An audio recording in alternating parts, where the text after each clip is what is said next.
তাই বলে কি আমরা তাদেরকে মসজিদ থেকে তাড়িয়ে দেব? মসজিদের আদব কি? আসসালামু আলাইকুম ওয়া রাহমাতুল্লাহি তাআলা ওয়া বারাকাতুহু। নাহমাদুহু ওয়া নুসাল্লি ওয়া নুসাল্লিমু আলা রাসূলিল কারীম, আম্মা বা'দ। ফাআউযু বিল্লাহি মিনাশ শাইতানির রাজীম। বিসমিল্লাহির রহমানির রহিম। কোড অফ পিচ এর আজকের অনুষ্ঠান যে যেখান থেকে দেখছেন সকলকে জানাই আন্তরিক শুভেচ্ছা ও অভিনন্দন। সুপ্রিয় দর্শক মণ্ডলী, রাসূল আরবি সাল্লাল্লাহু আলাইহি ওয়াসাল্লাম মসজিদের আদব এবং বিধানের ব্যাপারে কি বলেছেন, আজকের আয়োজনে আমরা সেটা জানতে পারবো ইনশাআল্লাহ। রাসূল করিম সাল্লাল্লাহু আলাইহি ওয়াসাল্লাম ইরশাদ করেছেন, আহাব্বুল বুকাই ইলাল্লাহি তাআলা আল মাসাজিদ ওয়া আফদালু মাওদি'in মিনহা আল কিবলা। রাসূল আরবি সাল্লাল্লাহু আলাইহি ওয়াসাল্লাম ইরশাদ করেছেন, নিশ্চয় আল্লাহর কাছে সবচাইতে উত্তম স্থান হলো মসজিদ সমূহ। তাদের মধ্যে সবচাইতে উত্তম জায়গা হলো আল্লাহর ঘর খানায়ে কাবা, কাবা শরীফ। কোরআন হাকিমের মধ্যে আল্লাহ পাক সুবহানাহু ওয়া তাআলা ইরশাদ করেছেন, ইন্নামা ইয়া'মুরু মাসাজিদাল্লাহি মান আমানা বিল্লাহ ওয়াল ইয়াউমিল আখির ওয়া আকামাস সালাত ওয়া আতাজ যাকাত ওয়া লাম ইয়াখশা ইল্লাল্লাহ ফাআসা উলাইকা আন ইয়াকুনু মিনাল মুহতাদিন। সূরা তাওবা 18 নম্বর আয়াত।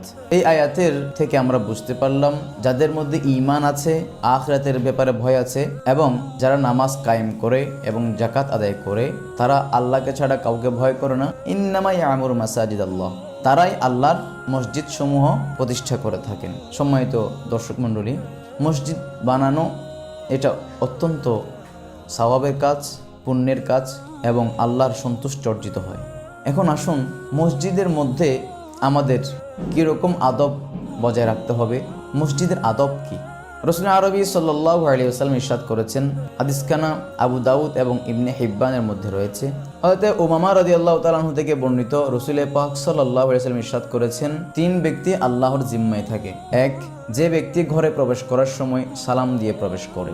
2, যে ব্যক্তি মসজিদে প্রবেশ করে, মসজিদে অবস্থান করে, সে আল্লাহর জিম্মায় থাকে। 3, যে ব্যক্তি আল্লাহর রাস্তায় বের হয়, সেও আল্লাহর জিম্মায় থাকে। সুবহানাল্লাহ ওয়া বিহামদি।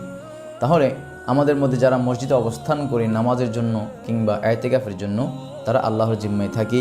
এবার আসুন, মসজিদে বসে কথা বলা যাবে কিনা? রাসূল আরবি সাল্লাল্লাহু আলাইহি ওয়াসাল্লাম ইরশাদ করেছেন, ইয়াতি আলান নাসি জামানুন ইয়াকুনু হাদিসুহুম ফি মাসাজিদিহিম ফি আমরি দুনিয়াহুম ফালা তাজালিসুহুম ফালাইসা লিল্লাহি ফিহিম হাজা। রাসূল আরবি সাল্লাল্লাহু আলাইহি ওয়াসাল্লাম ইরশাদ করেছেন, হে আমার উম্মতেরা, তোমাদের মধ্যে অতি সত্বর এমন একটা সময় আসবে যে সময়ের মধ্যে তোমরা দেখতে পাবে মসজিদে বসে আমার উম্মতেরা দুনিয়াবি কথাবার্তা বলছে। সুতরাং তোমরা তাদের সাথে উঠা বসা করো না, কেননা তাদের পক্ষ থেকে আল্লাহর জিম্মা উঠিয়ে নেওয়া হয়। আল আয়াজ বিল্লাহ। হাদিসখানা বাইহাকি শরীফের 4 নম্বর খণ্ড 387 নম্বর পৃষ্ঠার 2701 নম্বর হাদিসে বর্ণিত হয়েছে। এইভাবে হযরত মোল্লা আলী কারি রাদিয়াল্লাহু তাআলা ওনার মিশকাত শরীফের শরাহ মিরকাতের মধ্যে বর্ণনা করেছেন, আল কালামুল মুবাহ ফিল মসজিদে মাকরুহুন ইয়াকুলুল হাসানাত। মসজিদের মধ্যে মুবাহ কথাবার্তা বলা, অনর্থক কথাবার্তা বলা, এটা অপছন্দনীয়, মাকরু বলা হয়েছে এবং এটার কারণে বান্দার নেক আমলগুলা নষ্ট হয়ে যায়। আল্লামা সৈয়দি রহমতুল্লাহ আলাই ওনার কিতাব জামিউস সগীরের মধ্যে আসাম বিন মালিক থেকে হাদিসখানা নকল করেছেন। তিনি বলেন, আদ-দিহকু ফিল মসজিদি যুলমা ফিল কবর, অর্থাৎ মসজিদে হাসাহাসি করা, ঠাট্টা মশকারি করা, সেটা ওই বান্দার জন্য কবরে অন্ধকার হওয়ার জন্য যথেষ্ট হবে। অর্থাৎ মসজিদে হাসাহাসি করলে তার কবরটা অন্ধকার হয়ে যাবে। এছাড়া মসজিদের আরও কিছু আদব রয়েছে, যেমন 1, কাঁচা পেঁয়াজ কিংবা রসুন কিংবা এরূপ কোনো খাবার না খাওয়া যাতে মানুষের মুখের মধ্যে দুর্গন্ধের সৃষ্টি হয়, এবং যখন সে কাঁচা পেঁয়াজ, রসুন কিংবা এরকম কোনো কিছু খেয়ে আসবে, যখন তার মুখের মধ্যে দুর্গন্ধ সৃষ্টি হবে, নামাজ পড়তে আসলে তার পাশের মুসল্লির কষ্ট হবে এবং নামাজটা মাকরু হবে। এরপরে 2, দুর্গন্ধময় কোনো পোশাক কিংবা দুর্গন্ধময় কোনো জিনিস নিয়ে মসজিদে প্রবেশ করা নিষেধ। 3, মসজিদে কোনো প্রকারের ধুলা বালি কণা এরূপ কোনো কিছু তার পায়ের সাথে প্রবেশ করছে কিনা সেদিকে খেয়াল রাখতে হবে। হযরত শেখ আব্দুল হক মুহাদ্দিস দেহলভী রহমতুল্লাহ আলাই উনার জজবুল কুলুব কিতাবের মধ্যে এই বিষয়টা নকল করেছেন। 4, মসজিদের দেয়ালে, মসজিদের আঙ্গিনায়, বারান্দায় অর্থাৎ মসজিদের কোনো স্থানে থুতু ফেলা যাবে না। 5. মসজিদে দৌড়াদৌড়ি করা, মসজিদে সজোরে হাঁটা নিষেধ। 6. অজুর পানি মসজিদে ফেলা নিষেধ। 7. মসজিদে যদি হাঁচি আসে তাহলে যথাসম্ভব চেষ্টা করতে হবে হাঁচির আওয়াজ যেন আসতে হয়, এবং মসজিদে যদি হাই আসে তাহলে আমাদের অনেকে অসতর্কতামূলক দেখা যায় হাই আসার সময় আওয়াজ করে হাই ছাড়ে। এ ব্যাপারে হাদিস শরীফে নিষেধ করা হয়েছে। হাই আসলে তাকে অবশ্যই চেষ্টা করতে হবে যাতে আওয়াজ না হয়। 9. মসজিদে কোনো জিনিস নিক্ষেপ করা, উচ্চ আওয়াজে কথা বলা নিষিদ্ধ। 10. মসজিদে জুনুবি অবস্থায় অর্থাৎ গোসল ফরজ অবস্থায় মসজিদে প্রবেশ করা হারাম। 11. আমাদের দেশের মসজিদগুলোতে লক্ষ্য করা যায় মসজিদের ভিতরে দাঁড়িয়ে অনেক সময় ভিক্ষা চাওয়া হয়। এ ব্যাপারে ফতোয়ায়ে রজবিয়া খণ্ড নম্বর 6 পৃষ্ঠা নম্বর 436 এবং আহকামে শরিয়াত খণ্ড নম্বর 1 পৃষ্ঠা নম্বর 77 এই কিতাবগুলোর মধ্যে মসজিদের ভিতর দাঁড়িয়ে কিংবা মসজিদের আঙ্গিনায় ভিক্ষা করা নিষেধ করা হয়েছে। 12. মসজিদ অপবিত্র হবে এমন পানাহার করা, এমন খাবারের আয়োজন করা জায়েজ নেই।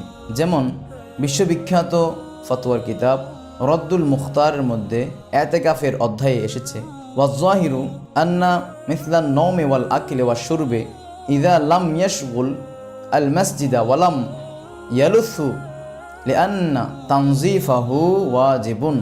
এইভাবে এমন বেশি খাদ্য আয়োজন করা বা মসজিদে এত বেশি খাবার নেওয়া যা মুসল্লিদের নামাজের স্থান ভরপুর করে দেয়, অর্থাৎ এত বেশি খাওয়ার আয়োজন করা যে মুসল্লিদের নামাজ পড়তে কষ্ট হয়, তা একেবারে নিষিদ্ধ।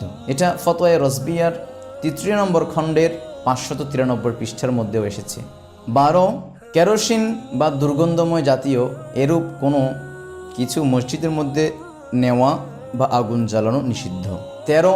পাগল কিংবা একেবারে অবুঝ শিশুকে মসজিদে নেওয়া নিষেধ। ইবনে মাজাহ শরীফের হযরত মাকহুল রাদিয়াল্লাহু তাআলা আনহু থেকে বর্ণিত এবং মুসান্নাফে আব্দুর রাজ্জাকের মধ্যে হযরতে মুআজ বিন জাবাল রাদিয়াল্লাহু তাআলা আনহু থেকে বর্ণিত রাসূল আরবী সাল্লাল্লাহু আলাইহি ওয়াসাল্লাম ইরশাদ করেছেন, তোমরা তোমাদের মসজিদগুলোকে অবুঝ শিশু পাগল থেকে দূরে রাখো এবং সেখানে ক্রয় বিক্রয়, ঝগড়া ও উচ্চস্বরে আওয়াজ করা থেকে বিরত থাকো।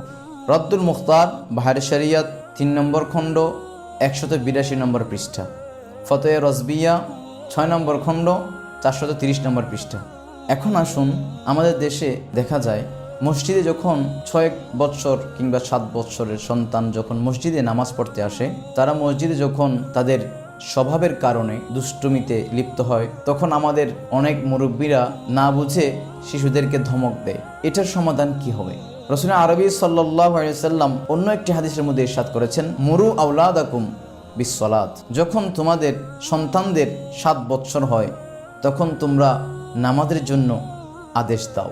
যখন তোমাদের সন্তানের 10 বৎসর হয় তখন তোমরা নামাজের জন্য হালকা প্রহার করো। তাহলে এই হাদিস থেকে আমরা বুঝতে পারলাম সন্তানদেরকে মসজিদে নিতে হবে, নামাজের জন্য তালিম দিতে হবে এবং তাদের স্বভাবের, যেহেতু তারা এখনও ছোট অবুঝ, তারা মসজিদে দুষ্টমি করবেই, তাই বলে কি আমরা তাদেরকে মসজিদ থেকে তাড়িয়ে দেব? আজকের শিশু যে ভবিষ্যৎ প্রজন্মের আমাদের মুসল্লি, আজকে যদি তাদেরকে বাধা প্রদান করা হয়, তারা ভবিষ্যতে নামাজের জন্য কীভাবে তারা মসজিদে আসবে? সুপ্রিয় দর্শক মণ্ডলী, সেই জন্য আমাদেরকে এই বিষয়টা খেয়াল রাখতে হবে যাতে সন্তান মসজিদে আসার পরে যদিও দুষ্টমি করে তাদেরকে আমরা ধমক দিব না, তাদেরকে আমরা বোঝানোর চেষ্টা করব।